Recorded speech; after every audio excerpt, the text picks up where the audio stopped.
Namaskar. The Union Home Minister and senior BJP leader Amit Shah was overwhelmed by a huge turnout for his roadshow in Bolpur, and he said that he had never seen such a roadshow in his life. He also said that it reflected the love that the people have for Prime Minister Narendra Modi and also their anger for the West Bengal Chief Minister Mamata Banerjee. Well, the Home Minister also paid homage to Rabindranath Tagore at Shantiniketan and will be putting his visit into focus tonight on Newsnight. My name is Mark Lynn. Here are the headlines. Amit Shah continues to hit out at the Mamata Banerjee government in West Bengal, holds a massive roadshow in Bolpur and asserts that the BJP will restore Bengal's reputation as Shonar Bangla. Says that the people want an end to political violence, corruption, extortion and illegal Bangladeshi immigration.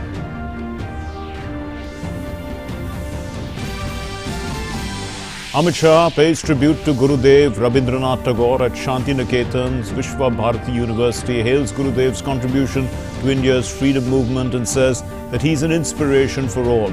Breaks bread with Baul singer in Shamabati.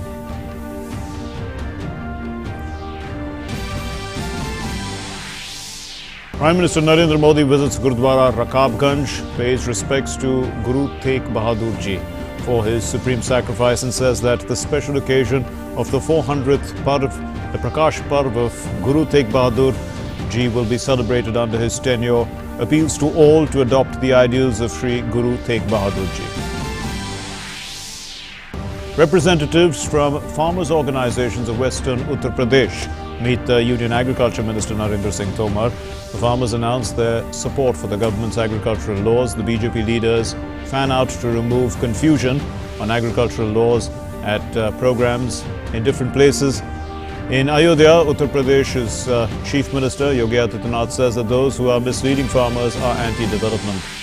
The recovery rate from coronavirus in India reaches 95.51%. The number of infections in the world crosses 76.6 million, and Britain has warned of a new COVID-19 virus strain out of control. So London begins emergency lockdown. Netherlands, Italy and Belgium have banned flights from the UK.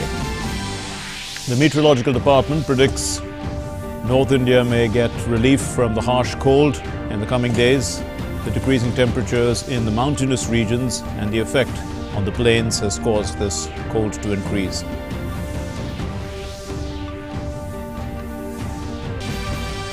Midterm elections in Nepal. President Bidya Devi Bhandari has accepted the government's recommendations dissolving parliament. The elections will be held in two phases in April.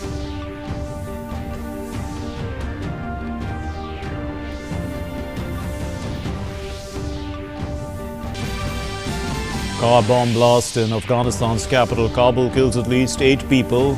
More than 20 are injured. Security forces take control of the area. Explosions take place when talks between the Taliban and the Afghan government negotiators are ongoing.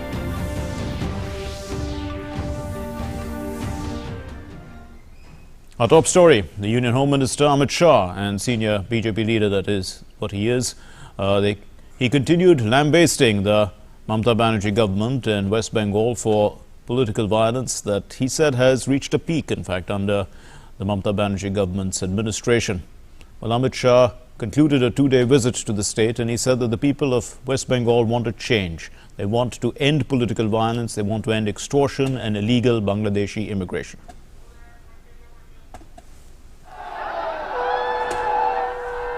The second day of senior BJP leader and Union Home Minister Amit Shah's visit to West Bengal. Nationalistic slogans Vande Mataram and Bharat Mata Ki Jai setting the tone. Amit Shah first offered prayers and took the blessings of Lord Hanuman before commencing a roadshow in Birbhum.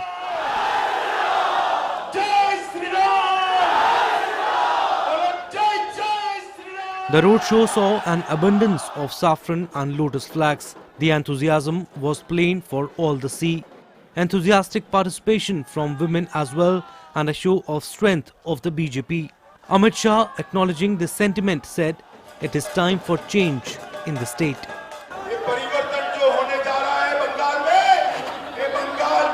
विकास के लिए परिवर्तन है, बंगाल को आगे बढ़ाना।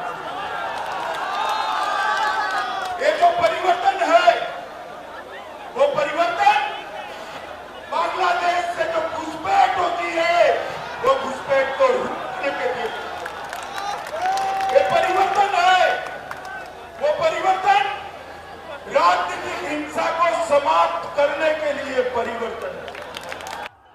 At the time of the Lok Sabha elections in 2019, the Trinamool looked nervous about the groundswell that the BJP received. But BJP increased its seat tally from 2 to 18 seats in the state. Looking towards 2021 elections, an aggressive BJP has already predicted victory in 200 seats. मैं आपको वादा करता हूं, कांग्रेस को मौका दिया, लाल भाइयों को, कम्युनिस्टों को मौका दिया, तृणमूल को भी मौका दिया, एक मौका नरेंद्र मोदी को दे दो।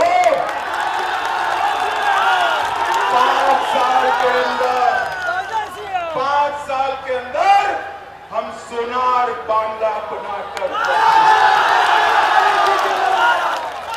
The BJP is charging the Trinamool with unleashing extreme political violence resulting in the murder of its party cadres. A string of leaders are deserting the party and joining the BJP. राजनीतिक हिंसा चरम सीमा पर है। 300 से ज्यादा Bharatiya Janata party के कार्यकर्ताओं की हत्याएं कर दी है और उसकी जांच में तनिक भर भी 1 इंच भी प्रोग्रेस कहीं पर दिखाई नहीं पड़ता है। मोदी जी ने गरीबों के लिए खाना भेजा कोरोना के काल में 9 महीने तक, उसके पूरे की पूरी बोरियां गायब हो गई, गरीब भूखा रहा।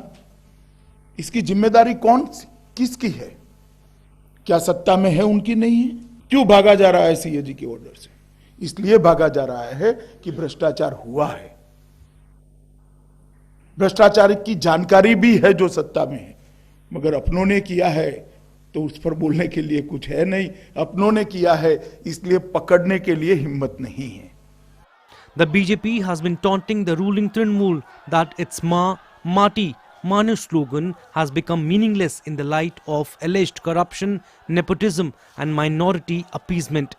मां, माटी और मानुष का जो नारा लेकर निकले थे, तुष्टीकरण, तानाशाही और तोलबाजी में अटक कर रह गए। आज दूर दूर तक मां, मिट्टी और मानुष का नारा दिखाई नहीं पड़ता है। एक फैमिली पार्टी बनकर तृणमूल कांग्रेस रह गई है। 10 करोड़ बंगाल की जनता की चिंता करने बजाय मेरे भतीजे की चिंता कर कर उसको एक बार मुख्यमंत्री बना देते हैं तो बहुत बड़ा बंगाल का उद्धार हो जाएगा। ये थियोरी पर जब राज्य की मुखिया चलती है तो इसी प्रकार के परिणाम आते हैं। Amit Shah, during a press conference, also targeted the Trinamool Congress for blocking the Kisan Samman Nidhi announced by the Modi government, depriving the farmers of the honorarium. Modi ji किसान के खाते में सीधा 6,000 रुपया भेज रहे हैं, आप उनको सूची नहीं भेज रहे हैं। और लगभग 23 लाख किसानों ने ऑनलाइन आवेदन किया है, आप सूची ना भेजो, उन्होंने ऑनलाइन एप्लीकेशन, इसका सर्टिफिकेशन सिर्फ आपको एक पत्र देकर करना है, वो भी आप नहीं कर रहे हो। क्यों बंगाल के किसानों को पर साल 6,000 रुपया नहीं मिलना चाहिए?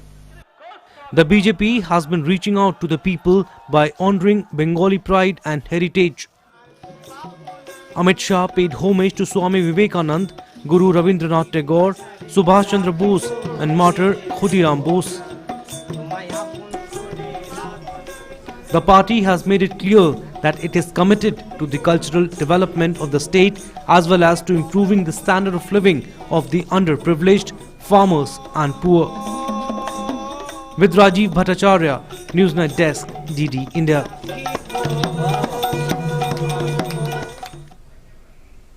Well, in focus tonight, BJP's Bengal Gambit. That's in focus tonight, BJP's Bengal Gambit. And for the moment, we are joined by Surjit Dasgupta, senior journalist. And we have also Kanchan Gupta, who's joining us. We are establishing the link with Kanchan Gupta. But we'll start with Surjit Dasgupta. Mr. Dasgupta, you know, what do you see? Why is there such a support for the BJP all of a sudden?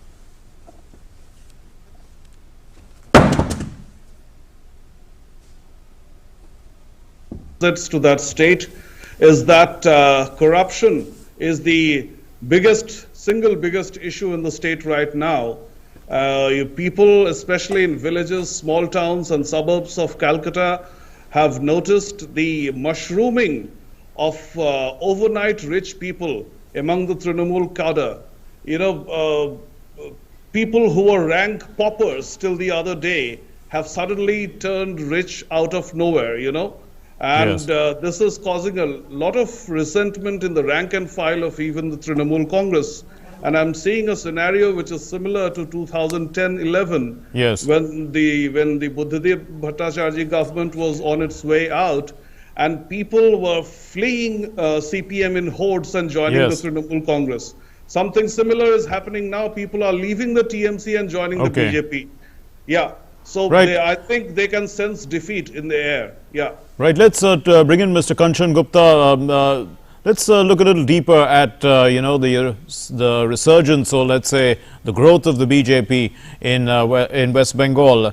Would you say, Mr. Kanchan Gupta, that the BJP has been reaching out to sections of society that have been neglected and probably being neglected for political reasons? You know, we saw the Home Minister there breaking bread, eating food with farmers yesterday, today with folk singers, earlier in November with tribals. What kind of signal is this sending out? You see, people often do not realize that West Bengal has a vast number of scheduled caste voters. It has a vast number of scheduled tribe voters. And historically, they have never been factored in political calculations of parties that have been in power in West Bengal. At one point, the Congress, of course, when the Congress was in power, that was till about the mid-60s, it was an omnibus party, a hold-all party. But subsequently, with the rise of the left, Yes. the tribal identity, the scheduled caste identity, these identities became very, they were sort of kept aside. But with rising aspirations, these communities would like to become more politically vocal. They would like Certainly. to become part of the power process, of the governance process. And the BJP has decided to strike out, to break out from the established practices in West Bengal and reach out to these two identities. And I think that is working very well to the BJP's advantage. Mamata Banerjee and the Trinamool Congress could have done this, but they were too Right. obsessed with their own politics, which have proved to be remarkably similar to that of the left front, Right. and there has been no change. Indeed, but and you know, while we're talking about these deprived sections, they also preserve a lot of the cultural identity.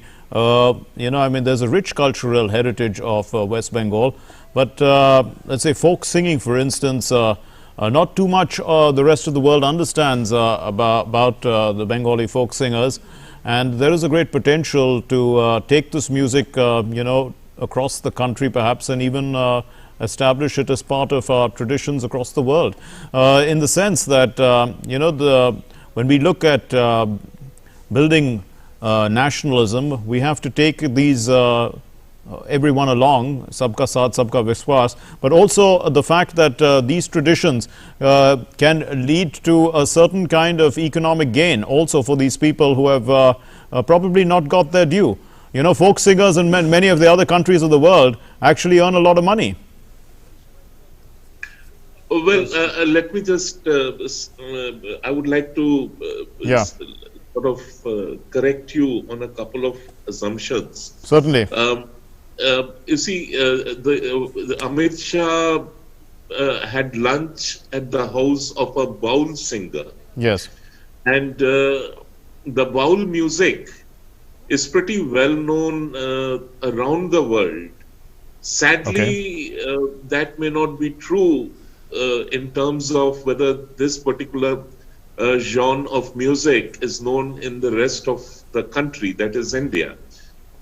And for that, we can only blame the systems that have been placed in West Bengal which have uh, which have very narrowly sought to define what comprises Bengali culture or the culture of Bengal. And even now, it is being repeatedly said that the BJP doesn't realize what is the culture of Bengal.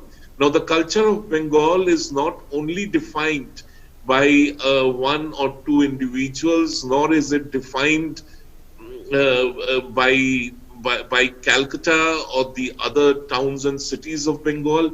Most of the culture of Bengal, or what Bengali culture is all about, is in the rural hinterland of West Bengal. Okay. And the baul singers are very much integral to it. There is a lot of culture which remains to be mapped and brought to the fore among the tribals of West Bengal. Similarly, there's a lot of many cultural traditions of the scheduled caste communities of West Bengal. I mean, they are amazing, and those need to be brought to the fore. And this is the kind of integration, or the kind of sort of bringing these things to the fore for the people, for the country, for the world. Okay. That is where I think the BJP is doing well, and that is why it is getting a substantial response among these particular communities. Also, there is the aspect, Mr. Kanchan Gupta, that Mr. Amit Shah raised about the economy of West Bengal, about what it was. Add something to what Kanchandra said. I'll just come to you. Just one more moment. We'll come back to that in just a moment. But this issue about the economy, the per capita income, for instance, was double that of Maharashtra, but now it's less than half of Maharashtra.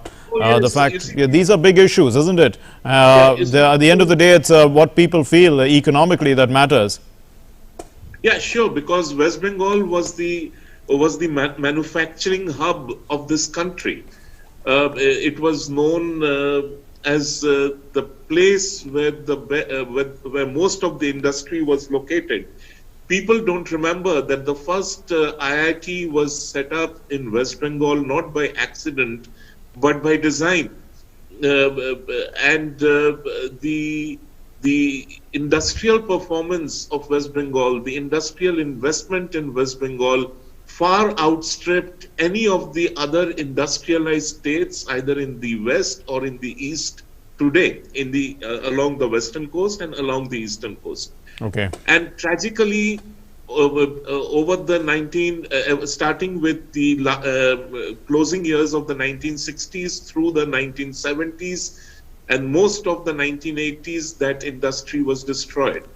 Now, when the Trinamool Congress came to power, it came to power on an agenda of change. They had promised to revive industry, to bring in investment, to push up the state's productivity, the state's per capita income, and those things never happened. Instead, what Shurojit just now pointed out, that individual members of the Trinamool, they started minting money, and any sort of upward mobility, economic upward mobility that was witnessed in West Bengal in the last decade was among this very microscopic section of the Trinamool Congress, and those are members who sort of used to extort money. I mean, it was an extortion racket. And when we see, I will take 30 more seconds. I was watching Amit Shah's road show today. Yes. And my instant reaction was that there's a lot of repressed resentment, of anger, of disquiet that is just spontaneously bursting forth. And that anger, that disquiet, that resentment is essentially because the situation in West Bengal continues to be I mean, whether it is the economic situation, whether it is political violence, whether it is, Yes. the cyclone, the Amphan cyclone. Yes. It Okay. has fallen off the map for the rest of the country, for the enough. national media. But in West Bengal, it remains a big issue because Sure. the victims of that cyclone never got sufficient support for either relief or rehabilitation. Okay. So all these things are adding up, and you could see the anger, the disenchantment, the resentment, all of it sort of bubbling over at the road show today. Indeed. Mr. Surjit Dasgupta, sorry for interrupting you at that point in time because we were moving into a No, trend. I wanted to add something to what. Sure, you could Kanchan add was something more, saying. but could you also comment a little bit about, the fact that apart from one of the aspects that Mr. Amit Shah mentioned was that 90% of primary schools don't have desks. You can probably throw light on the situation of education in West Bengal. These are long-standing problems. I've had friends in Calcutta University whose parents were teachers and they wouldn't get salaries for months on end. The infrastructure, the physical infrastructure inside schools has been pathetic for a very long time. And this situation has persisted throughout the years of CPM rule. And they did not improve even under the Trinamool Congress. In fact, initially, after Mamata Banerjee had come in, and she would make tall claims about several changes that she said she had brought about, and the CPM would question that. But now the CPM stands decimated in the state, and there is nobody questioning it. Now, the issue that I wanted to add Sure, to the previous question that you were dealing with about tribal, about culture. Yes. The rural landscape, what is very significant at this stage is the fact that throughout the 34 years of CPM rule, when the Congress was struggling to come back to power, it would often be satisfied with how it performed in Calcutta, where there were, there are 3 Lok Sabha seats and it would win all the 3, whereas CPM and the rest of the left front would occupy the entire rural landscape. So it has been very wise of the BJP in general and Amit Shah in particular that they targeted this section of the electorate. And if you see the political violence, the nature of political violence, the kind of people who are getting killed, hear titles like Mandal and Mahato and Bishash. We did not hear about these people, as Kanchanda was rightly pointing out. And that is because Mamata is sensing that Amit Shah has got the right kind of people who can topple her government. She is panicked. She is panicking. And therefore, these people are being targeted because from Purulia to Murshidabad to Malda, everywhere, these scheduled castes and scheduled tribes are joining the BJP in hordes. Okay. So, the political landscape is changing very fast. Indeed. Yes. So, Mr. Kanchan Gupta, would you say, economically speaking, there was at the time of independence, these are figures that the Home Minister was giving, the contribution to GDP from West Bengal was 30%, and now it's 3.5%. That's a huge deterioration in terms of quality and in quantity. But the potential is there, and the potential needs to be harnessed. What do you see? I mean, do you see that this can be turned around? Yeah, of course it can be turned around. And as I mentioned earlier, West Bengal was the industrial hub of the country. And it sort of fell into waste. There was a time when just the Howrah belt would be referred to as the Sheffield of the East because of the massive forging, iron and steel forging industry that was there. There were jute mills across the state. Okay. Those have sort of collapsed, and of course, they were bound to collapse because the demand for finished jute decreased. But to come up with substitute industry, to come up with new industry, and even to keep pace with the chrome age by bringing in tech firms, by bringing in tech investments. All that didn't work because nobody was interested. Frankly, nobody was interested in it. Okay. And this needs to be corrected. Now, I just want to add something. Go ahead, There is this, and this is something which can be statistically proven. Verified. I am told that West Bengal has the highest number of old age homes in the country now. And it also has the highest number of aging parents who live alone. They live alone, or they have been shifted into old age homes, or they have shifted into old age homes simply because their children, able-bodied young Bengalis, have moved out of West Bengal. Okay. They work across the country, they work around the world, yet That's because of the lack of opportunities in West Bengal, so they had to move out. That's one of the reasons, perhaps. That's what you're talking about. Yeah. And it's, at one level, it's very tragic because this aging demography, Yes. it sort of never strikes a chord with anybody. Okay. That this state has systematically pushed out its Fair enough. workforce. But Mr. Surijit Dasgupta, let's try and analyze. Okay, this may have all been caused perhaps by 30 years of left rule as well. And, I mean, there may be to grant Mamata Banerjee her due. She was a giant killer. She brought down the 30 years of left rule and brought in some sort of paribartan with the hope of promise and change. What would you think? I mean, she's not the kind of leader that one would take lightly. Right. She's not the kind of leader one takes lightly. So what would you say? Think, I mean, she is in her own way countering the growth of the BJP in West Bengal. Yes. Well, Mamata Banerjee is different from, let's say, an Akhilesh Yadav or an MK Stalin, to the extent that she knows how to balance her communalism.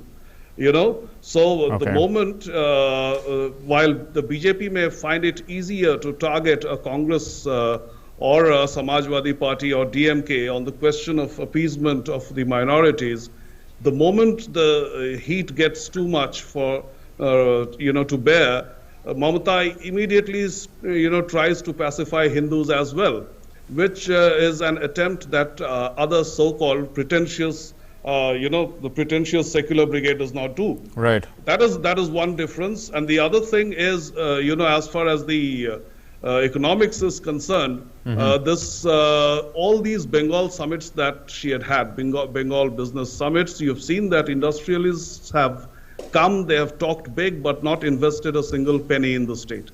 And that is because she does not inspire the kind of confidence where you would believe that your money would be safe and it would grow. Which is, I would also like to add that the situation is not too good even across the country. For 7 decades of socialism, we have, imbibed a kind of feeling among the people that everything goes to a handful of rich people. Nowadays, you hear this obnoxious Ambani Adani narrative, which is a bundle of lies. And that socialist mindset that the rich is bad reaches a pinnacle in Bengal. What you see simmering in other parts of the country, it has festered and turned into gangrene in Bengal. So it is like it's a state that has to prosper, but something that hates prosperity. That hates the people who have prospered. Yes. So Mr. Kanchan Gupta, how would you look at the narrative being built up? Let's say these will be issues that when the election comes around, and the narrative is actually being set by the BJP because it is occupying space that has been ceded by other parties, and it's gaining more and more ground. So it is definitely setting the agenda in a sense. Yeah, of course. I do not particularly buy into this line that the people of Bengal are anti-prosperity. The politics of Bengal has been anti-prosperity. because the politics of Bengal has largely been povertarian politics. And it has it is the kind of politics that breeds poverty to reap electoral benefits from poverty. Now, what has happened is, in the last 5, 6, 7 years, West Bengal has realized, or the people of West Bengal have realized, that they are getting left behind. They are getting left behind in terms of the prosperity which has begun to touch people in other parts of the country. And aspirational Bengal is something which the vested political parties of Bengal are unable to sort of comprehend. They are, just as the CPM or the left or the Congress or the Trinamool Congress, they will just not be able to comprehend that there could be an aspirational Bengal. And this is where I think the BJP comes in, and it tries to sort of it sort of zeroes in on aspirational Bengal. And the narrative of the BJP would therefore be around people's aspirations, and those aspirations essentially would revolve around, look, across the country, nobody wants political violence anymore. Nobody wants political turbulence, political instability anymore. So that is now evident from election after election after election. We leave it there. That's all the time we have for. Thanks very much, Mr. Kanchan Gupta and Mr. Surjit Das Gupta, for putting this into perspective for us and helping us understand that the underlying aspirations which have actually been suppressed in Bengal are coming to the fore. Moving on then to our next story, Amit Shah also paid tribute to Gurudev Rabindranath Tagore at Shanti Niketan, Vishwa Bharati University. He also attended a cultural program and Rabindra Sangeet in Birbhum. Here are the details.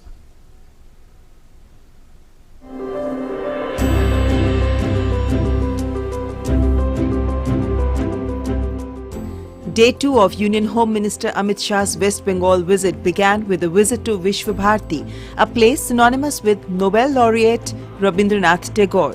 He paid homage to Rabindranath Tagore at Rabindra Bhavan on the university campus.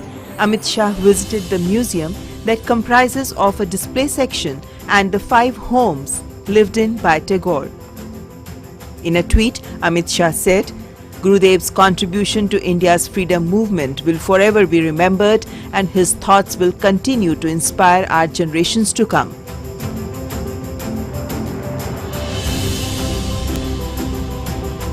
भारतीय ज्ञान, दर्शन, कला, साहित्य, इसकी गूंज मजबूत की। गुरुदेव टैगोर एक ऐसी शख्सियत थे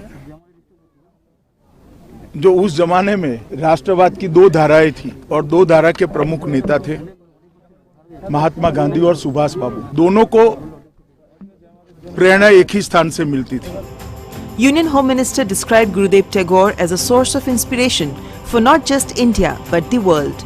He is credited with establishing Vishwa Bharati University as a modern seat of learning. गुरुदेव टैगोर ने विश्व भारती और शांति निकेतन के माध्यम से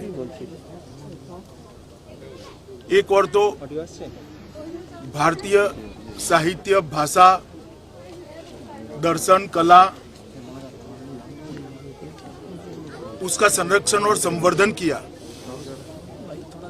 दूसरी ओर दुनिया भर के कई देशों की भाषा को, साहित्य को, दुनिया भर के कई देशों की संस्कृति को भारतीय संस्कृति के साथ, भारतीय भाषाओं के साथ सामंजस्य बिठाने का शांति निकेतन को, ये विश्व भारती को सेंटर किया।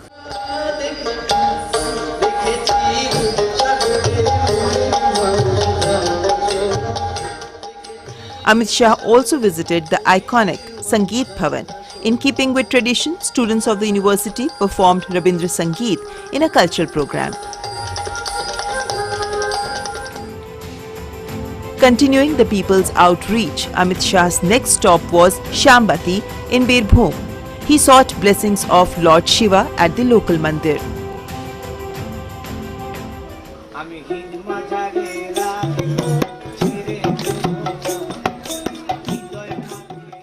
West Bengal is also famous for baul music. Wandering folk singers use music to bring philosophy and social messages into daily life. Baul singer Basudev Das enthralled Amit Shah with his rendition. The Union Home Minister then sat down for a simple Bengali meal with Basudev Das. On Saturday, Amit Shah broke bread with farmers Junu Singh and Sanatan Singh at their home in Belijuri village, Midnapur. Day 1 of Amit Shah's visit saw him paying tributes to sons of the soil, Khudiram Bose and Swami Vivekanand. Whether it was in his speeches or the visits that he paid, Amit Shah invoked icons and symbols of rich cultural heritage of the state. Standing amidst the people, he established a direct connect via the rich history and heritage of the land. This perhaps is the BJP's answer to TMC's Ma Mati Manush call that seems to be losing its sheen. With Rajiv Bhattacharya, Newsnight Desk, DD India. And Prime Minister Narendra Modi visited Gurudwara Rakabganj and paid his respects to Guru Tegh Bahadur Ji for his supreme sacrifice. The Prime Minister said that his government will have the honour of celebrating the special occasion of the 400th Prakash Parv of Guru Tegh Bahadur Ji during its tenure. And the Prime Minister appealed to one and all to adopt the ideals of Sri Guru Tegh Bahadur Ji.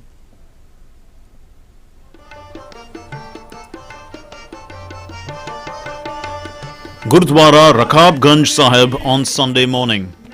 But the day turned out to be extra special, with Prime Minister Narendra Modi paying a surprise visit.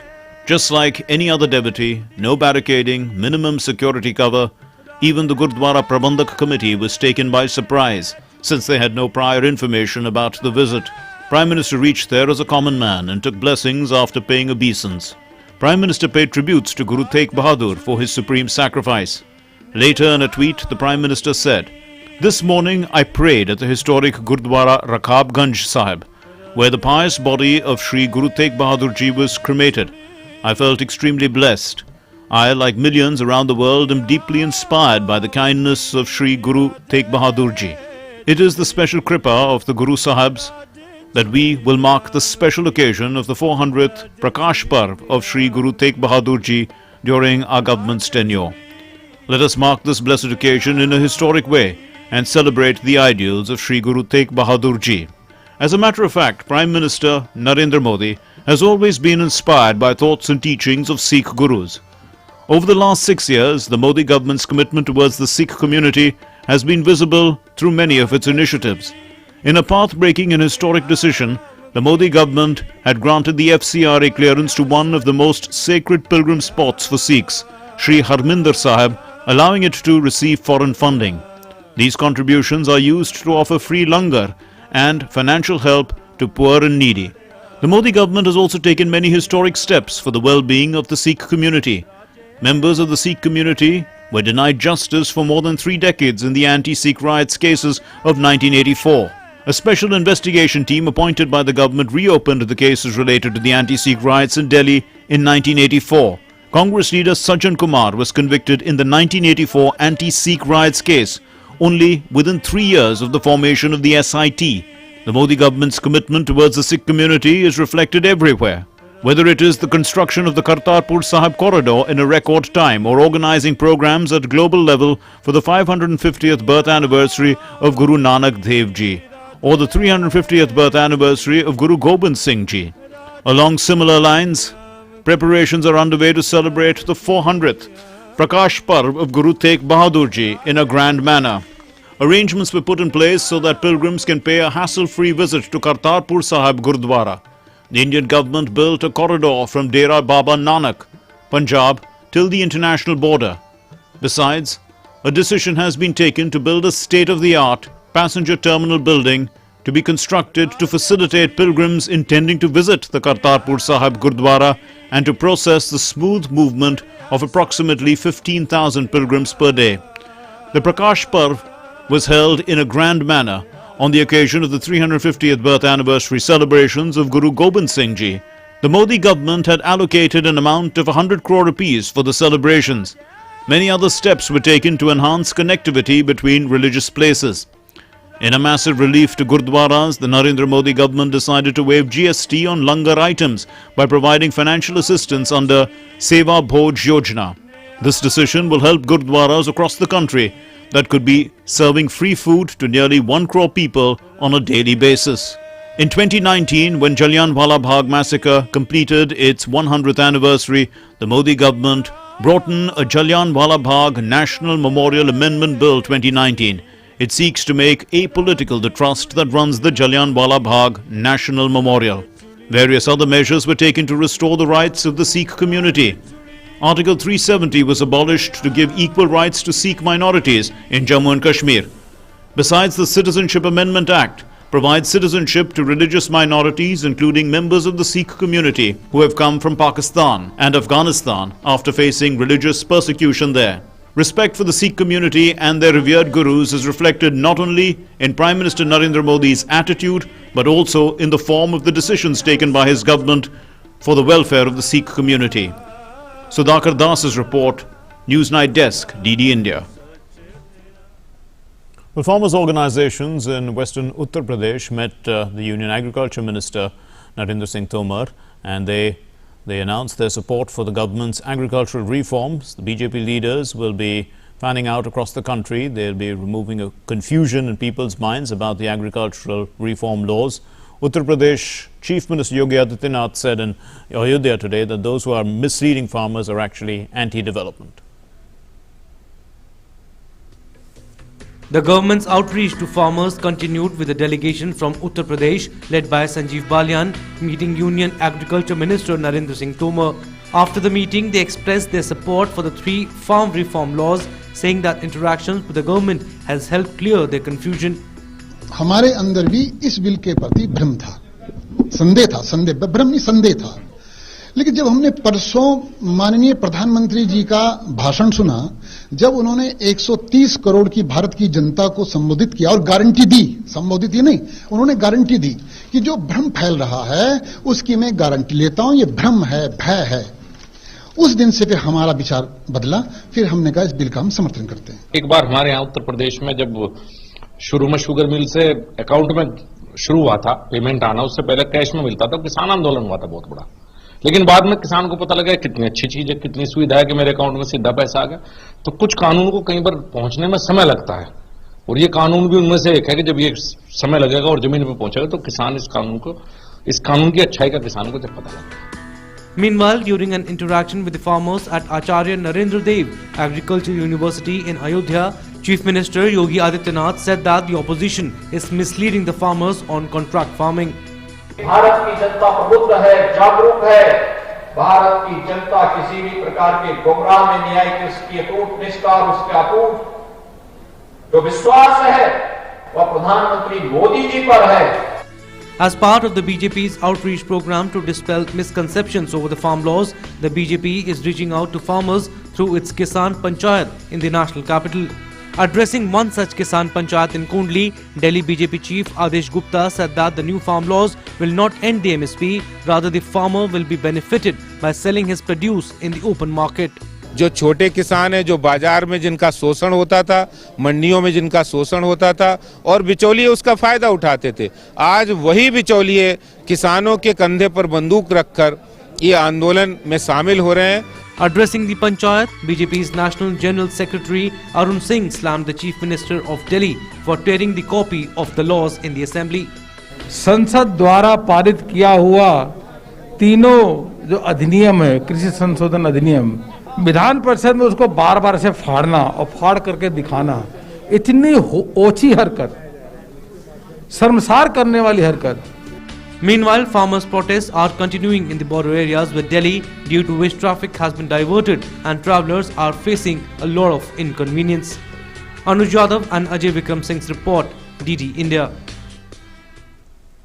The Meteorological Department has predicted that the harsh cold weather conditions in North India may dissipate in the coming days. The freezing temperatures have been caused because of the mountainous regions having extreme cold, and that effect now on the plains, which has caused the cold to increase.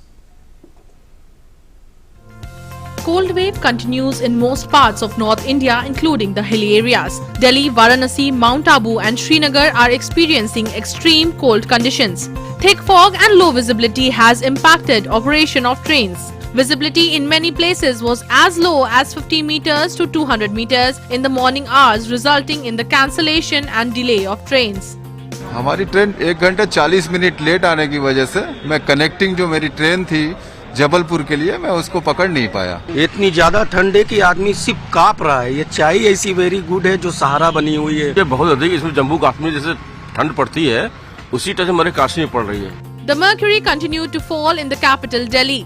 Due to winds, minimum temperature dropped to around 3 degrees. However, the minimum and maximum temperature, according to the meteorological department, has increased by 1 to 2 degrees over the last 24 hours.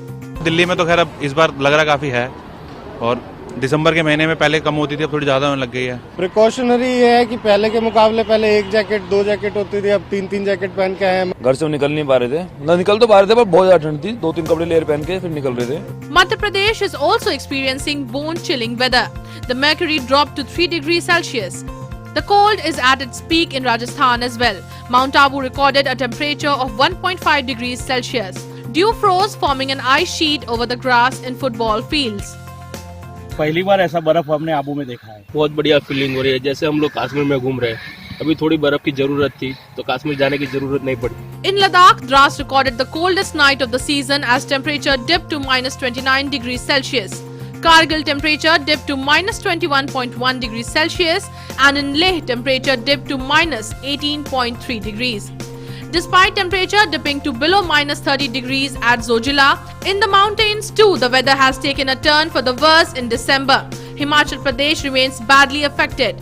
Even in Jammu and Kashmir it is freezing cold. Dal Lake in Srinagar is also freezing. Imphal in Manipur in the northeastern states dropped to a minimum temperature of 5 degrees Celsius. Newsnight Desk, DD India. Prime Minister Narendra Modi will deliver the inaugural address at the India International Science Festival 2020 on the 22nd of December via video conferencing. The Union Minister Dr. Harshvardhan will also be present on the occasion, and to promote scientific temper in society, the Ministry of Science and Technology and the Ministry of Earth Sciences, in association with the Vijnana Bharati, conceptualized the India International Science Festival, and it's launched in 2015. The IISF is a celebration of promoting science and technology. Prime Minister Narendra Modi will in fact address also the centenary celebrations of the Aligarh Muslim University. This will also happen on the 22nd of December at 11 a.m. via video conferencing. The Prime Minister will also release a postal stamp during the event. The Chancellor of the University, Saidna Mufaddal Saifuddin, and the Union Education Minister Ramesh Pokhriyal Nishank will be present on the occasion. News from across the country now. Here's our national roundup. Lieutenant Governor Manoj Sinha informed that PM Narendra Modi will inaugurate Sehat Yojana for people of Jammu and Kashmir on 26th of December. Ayushman Bharat Jan Arogya Yojana was implemented earlier in Jammu and Kashmir. Under the scheme, 16 lakh people have registered themselves. Soon, Golden Card will be issued to public. JNK Lieutenant Governor Manoj Sinha has said that he is glad to see every segment of society taking part in the recently concluded 8th Phase District Development Council polls, which signifies people of JNK repose trust in democracy to reap benefits of democracy at grassroots level. Addressing the media in Jammu, LG said that the percentage in the DDC polls that concluded yesterday was very high if same are compared to the previous Lok Sabha polls. In a major relief to senior citizens, the life certificate submission date has been extended for pensioners up to 28 February 2021. This important concession for central government pensioners has been made by the Department of Pension and Pensioners Welfare in view of the difficulties faced by the elder citizens in the wake of COVID-19 pandemic.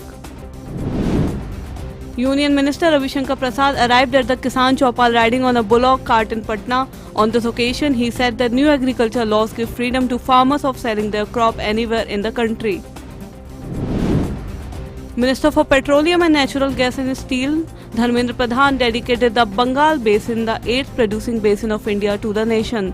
While dedicating it, he said that the discovery would play a major role in India's energy security. Union Environment Minister Prakash Javadekar expressed happiness that population of cranes has grown by 15% in a year in Purvanchal and the declining trend has been stemmed as a steady increase is observed. Cranes play a vital role in ecological balance by controlling the population of harmful insects. The Nepalese parliament has been dissolved and elections have been called in 5 months. The Nepalese Prime Minister KP Sharma Oli called for dissolution of the House of Representatives of Nepal. This decision came after an emergency meeting of his cabinet on Sunday morning. According to media reports, the President's office accepted the recommendation and announced countrywide elections between April 30 and May 10, 2021. The House of Representatives of Nepal was elected in 2017 and it has 275 members. The ruling Nepalese Communist Party has been facing some divisions, and political analysts had been predicting, in fact, that there could be a possibility of Oli dissolving the House. And currently, Pushpa Kamal Dahal, or Prachanda, has been gaining more support than Oli in party committees, and the former Prime Minister Prachanda has also been signalling a desire to return to power. The move also comes after Sharma Oli had issued a controversial ordinance enhancing his powers to appoint chairpersons and members of constitutional bodies. That ordinance was issued on Tuesday, but soon received widespread criticism from opposition Nepali Congress as well as from a majority of the leaders within the ruling Nepal Communist Party. Well, Christmas plans in the United Kingdom have become subdued once again because of a new COVID strain. And as a result of this, Italy, Belgium and the Netherlands, they've also stopped flights to and from the United Kingdom. People in England will celebrate Christmas under tough new coronavirus restrictions as Europe battles a winter surge, including a more infectious new strain. It is with a very heavy heart, I must tell you, we cannot continue with Christmas as planned. The new variant is out of control and we need to bring it under control, and this news about the new variant has been an incredibly difficult end to, frankly, an awful year, and it's important for everybody to act like they might have the virus. The capital and other areas in southern England currently under Tier 3, the highest level of coronavirus restrictions, will move to an even stricter new Tier 4 that requires non-essential services to be closed to curb rapidly spreading infections. We will introduce new restrictions in the most affected areas, specifically those parts of London, the South East and the East of England, which are currently in Tier 3. Non-essential retail, indoor gyms and leisure facilities and personal care services must close. People must work from home if they can, but may travel to work if this is not possible. The decision, which Johnson announced following an emergency meeting of his cabinet, came after the government got new evidence of the variant first detected several weeks ago in southeast England, which the Prime Minister asserted was as much as 70% more transmissible than previous versions of the virus. Meanwhile, the Netherlands has banned flights carrying passengers from the United Kingdom from Sunday after Britain detected a new coronavirus strain. The travel ban will remain in place until January 1st, the government said in a statement, adding that it is monitoring developments and is considering additional measures regarding other modes of transport. Whatever the characteristics of the mutation, it is clear that Britain faces an escalating crisis even as it rolls out a mass vaccination program. Nationwide, the pace of new infections has nearly doubled in less than 2 weeks. Europe became the first region in the world to pass 5 lakh deaths from COVID-19 since the pandemic broke out. COVID-19 has so far killed more than 1.6 million worldwide and has pitched the global economy into turmoil. Newsnight Desk, DD India. A car bombing in Kabul targeting an Afghan lawmaker killed at least 9 people on Sunday. The lawmaker Khan Mohammed Wardak survived the blast but is among the 20 injured. Some were women and children, Afghan Interior Minister Masood Andarabi said. It is unclear whether the explosive was planted in the car which was parked on the lawmaker's route or if a vehicle with a bomb was being driven by a bomber. Well, no one has claimed responsibility for this blast. And we leave you with this look back at the agriculture sector and its transformation over the last year. The sector witnessed historic initiatives like the implementation of long-pending reforms, but these initiatives boosted the confidence of farmers and resulted in record production and procurement of wheat and paddy this year. Thanks for watching. Namaskar. To overcome the long-standing problems and challenges of the agriculture sector, Modi government chalked out a long-term revival plan for the sector. आत्मनिर्भर भारत आज कृषि क्षेत्र में बना है।